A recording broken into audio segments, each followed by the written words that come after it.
अथ नवमोऽध्यायः। श्रीभगवानुवाच इदं तु ते गुह्यतमं प्रवक्ष्याम्यनसूयवे ज्ञानं विज्ञानसहितं यज्ञात्वा मोक्ष्यसे शुभात्। The Supreme Personality of Godhead said, My dear Arjuna, because you are never envious of me, I shall impart to you this most confidential knowledge and realization, knowing which you shall be relieved of the miseries of material existence. Raja Vidya Raja Guhyam Pavitram Idamuttamam Pratyakshaavagamam Dharmyam Susukham Kartumavyayam. This knowledge is the king of education, the most secret of all secrets. It is the purest knowledge, and because it gives direct perception of the self by realization, it is the perfection of religion. It is everlasting, and it is joyfully performed. Ashraddhanaah purushaah dharmasyasya param tapa aprapya mam nivartante mrityu samsara vartmani. Those who are not faithful in this devotional service cannot attain me, O conqueror of enemies. Therefore they return to the path of birth and death in this material world. Maya tatam idam sarvam jagadam vyaktamurtina masthani sarvabhutani najaham teshvavasthitaha. By me, in my unmanifested form, this entire universe is pervaded. All beings are in me, but I am not in them. Nacha masthani bhutani pashyame yogamaishwaram bhutabhinna cha bhutastho mahatma bhutabhavanaha. And yet everything that is created does not rest in me. Behold my mystic opulence. Although I am the maintainer of all living entities, and although I am everywhere, I am not a part of this cosmic manifestation, for myself is the very source of creation. Yathakashasthito nityam Vayuhu sarvatra go mahan Tatha sarvani bhutani matsthani tupadharaya. Understand that, as the mighty wind blowing everywhere rests always in the sky, all created beings rest in me. Sarva bhutani kaunteya prakritim yanti mamikam kalpakshaye punaha tani kalpado visrijamyagam. O son of Kunti, at the end of the millennium, all material manifestations enter into my nature, and at the beginning of another millennium, by my potency, I create them again. Prakritim sam avashtabhya visrijami पुनरेव पुनः पुनः भूतग्रामम् इमं कृत्स्नम् अवशं प्रकृतेर्वशात्. The whole cosmic order is under me. Under my will, it is automatically manifested again and again, and under my will, it is annihilated at the end. न च मां तानि कर्माणि निबध्नन्ति धनञ्जय. उदासीनवदासीनम् असक्तं तेषु कर्मसु. O Dhananjaya, all this work cannot bind me. I am ever detached from all these material activities, seated as though neutral. मयाध्यक्षेण प्रकृतिः सूयते सचराचरम्. हेतुनानेन कौन्तेय जगत् विपरिवर्तते. This material nature, which is one of my energies, is working under my direction, O son of Kunti, producing all moving and non-moving beings. Under its rule, this manifestation is created and annihilated again and again. अवजानाति मां मूढाः मानुषीं तनुमाश्रितम्. परं भावमजानतो मम भूतमहेश्वरम्. Fools deride me when I descend in the human form. They do not know my transcendental nature as the Supreme Lord of all that be.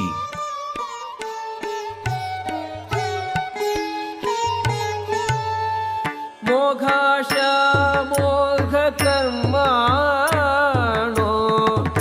मोघज्ञाना विजेतसः. राक्षसीम् आसुरीं चैव प्रकृतिं मोहिनीं श्रिताः. Those who are thus bewildered are attracted by demonic and atheistic views.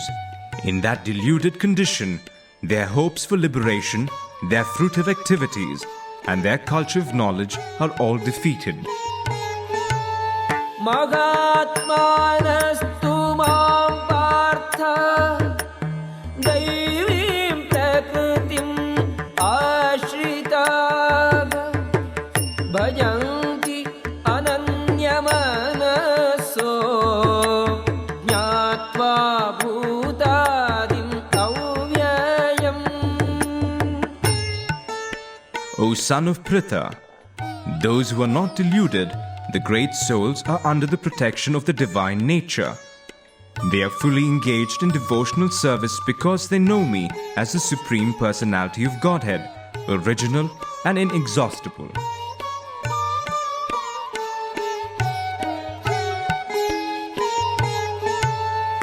सततं कीर्तयन्तो मां यतन्तश्च दृढो व्रताः. नमस्यन्तश्च मां भक्त्या नित्ययुक्ताः उपासते. Always chanting my glories, endeavoring with great determination, bowing down before me, these great souls perpetually worship me with devotion. ज्ञानयज्ञेन चाप्यन्ये यजन्तो माम् उपासते. एकत्वेन पृथक्त्वेन बहुधा विश्वतो मुखम्. Others, who engage in sacrifice by the cultivation of knowledge, worship the Supreme Lord as the one without a second, as diverse in many and in the universal form. Aham kratuhu aham yajnaga swadhagamagamaaushadham mantrogamagamevadyam ahamagniragam hutam. But it is I who am the ritual, I the sacrifice, the offering to the ancestors, the healing herb, the transcendental chant. I am the butter and the fire and the offering. Pitagamasya jagato mata dhata pitamagaga vedyam pavitram omkara ritsamaya jurevacha. I am the father of this universe, the mother, the support and the grandsire.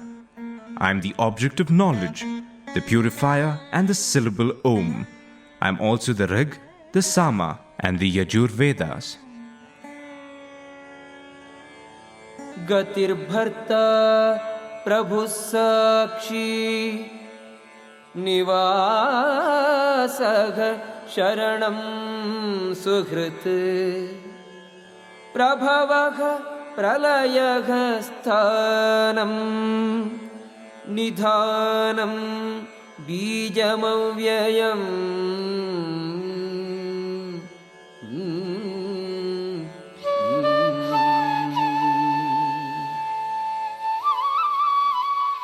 I am the goal, the sustainer, the master, the witness, the abode, the refuge and the most dear friend. I am the creation and the annihilation, the basis of everything, the resting place and the eternal seed.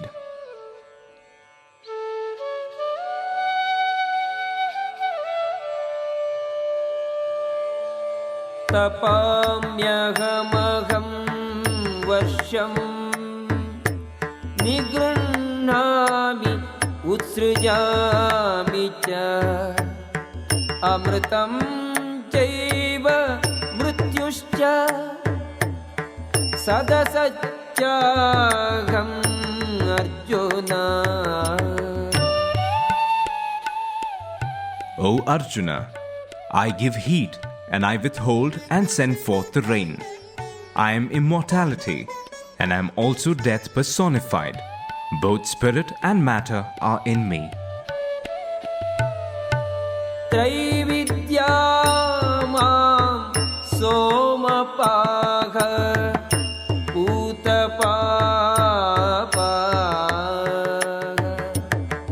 yajne ishva swargatim prarthayante te punyam asadya surendra lokam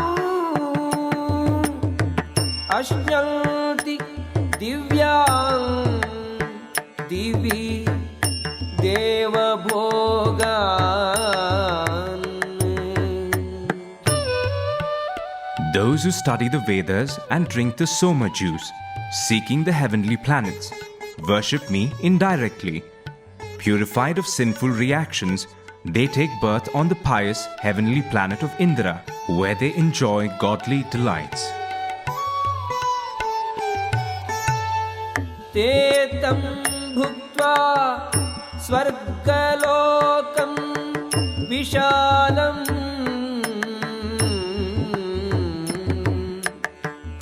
Shine punye martyalokam vishanti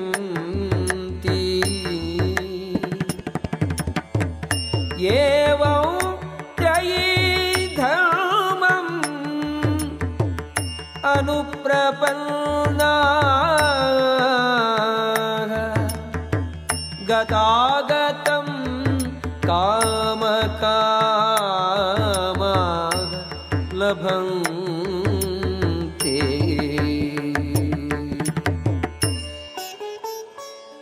When they have thus enjoyed vast heavenly sense pleasure, and the results of their pious activities are exhausted, they return to this mortal planet again.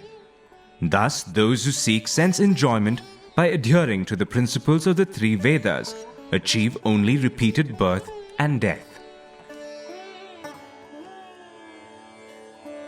अनन्याः चिन्तयन्तो मां ये जनाः पर्युपासते तेषां नित्याभियुक्तानां योगक्षेमं वहाम्यहम्.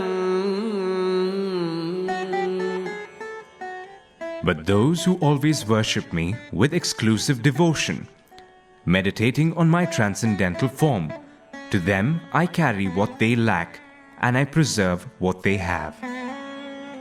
येऽप्यन्यदेवता भक्ताः यजन्ते श्रद्धयान्विताः तेऽपि मामेव कौन्तेय यजन्ति अविधिपूर्वकम्.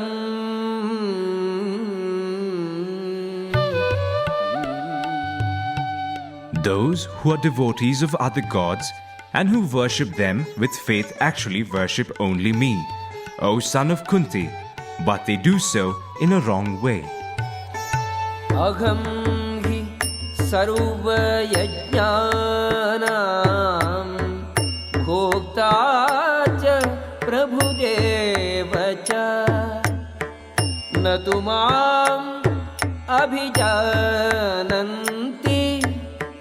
तत्त्वेनातश्च्यवन्ति ते. I am the only enjoyer and master of all sacrifices. Therefore, those who do not recognize my true transcendental nature fall down. यान्ति देवव्रताः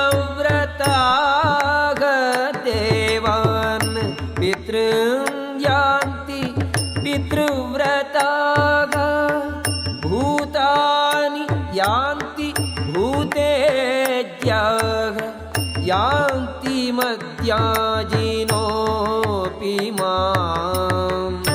Those who worship the demigods will take birth among the demigods. Those who worship the ancestors go to the ancestors. Those who worship ghosts and spirits will take birth among such beings. And those who worship me will live with me. पत्रं पुष्पं फलं तोयं यो मे भक्त्या प्रयच्छति तदहं भक्त्युपकृतम् अश्नामि प्रयतात्मनः. If one offers me with love and devotion a leaf, a flower, fruit or water, I will accept it.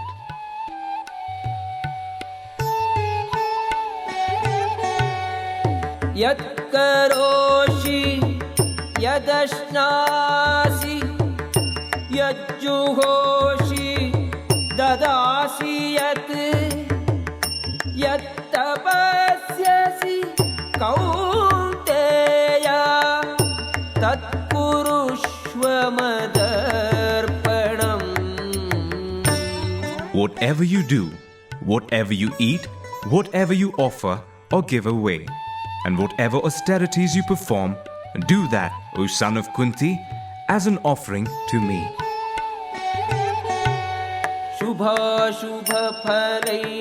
शुभाशुभफलैरेवं मोक्ष्यसे कर्मबन्धनैः सन्न्यासयोगयुक्तात्मा विमुक्तो मामुपैष्यसि. In this way, you will be freed from bondage to work and its auspicious and inauspicious results.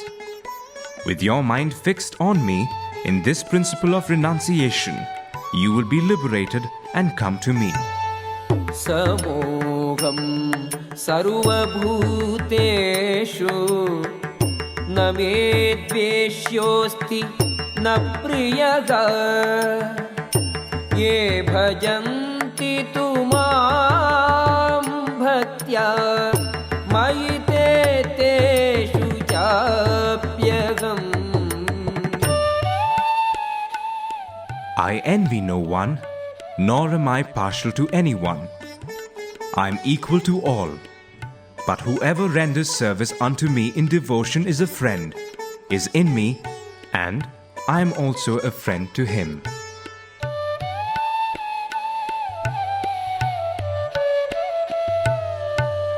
अपि चेत् सुदुराचारो